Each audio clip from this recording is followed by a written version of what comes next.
Swatting is a dangerous and disturbing trend. It involves making a false report to emergency services. These calls are designed to provoke a large police response. Often the goal is to send a SWAT team to an unsuspecting person's home. This tactic is not a prank, it is a crime with potentially deadly consequences. The people targeted in these attacks are often public figures. They may be celebrities, streamers, or political commentators. The perpetrators often target them because of their views or online presence.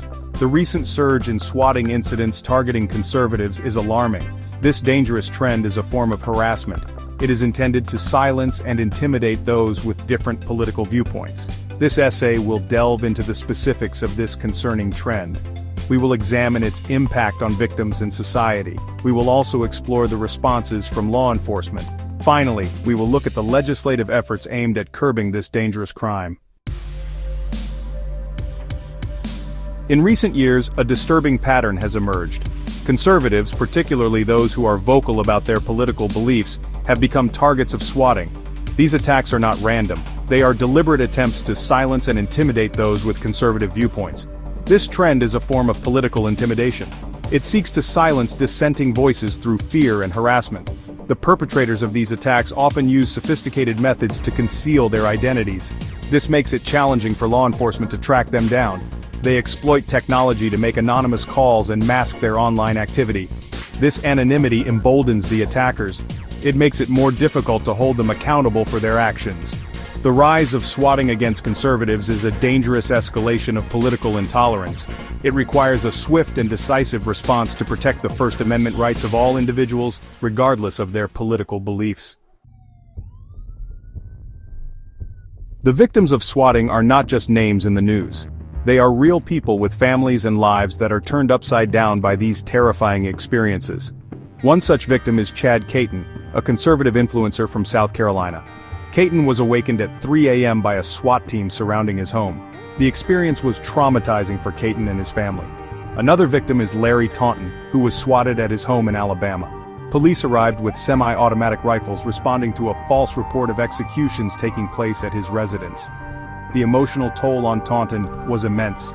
He described the experience as surreal and terrifying. These are just two examples of the many conservatives who have been targeted by swatting. The trauma of these experiences can be long-lasting, leaving victims feeling vulnerable and afraid in their own homes. The fear is not only for themselves but also for their loved ones. The emotional and psychological impact of swatting cannot be overstated. It is a form of psychological warfare that can have devastating consequences for its victims. The rise of swatting against conservatives has sparked outrage and calls for action from across the political spectrum.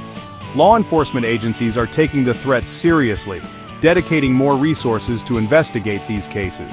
The FBI in particular has stepped up its efforts to identify and apprehend the perpetrators. The Department of Homeland Security is also involved, recognizing the potential threat to national security posed by this type of activity. Legislation has been introduced in Congress to impose stricter penalties for swatting, including increased prison sentences and fines. These efforts are crucial to deterring this dangerous crime and holding perpetrators accountable. However, the fight against swatting requires a multifaceted approach. Tech companies must also do their part to prevent their platforms from being used to facilitate these attacks. This includes cracking down on anonymous accounts and cooperating with law enforcement investigations. Ultimately, combating swatting requires a collective effort from law enforcement, lawmakers, tech companies, and the public to protect free speech, ensure online safety, and hold those who engage in this dangerous behavior accountable for their actions.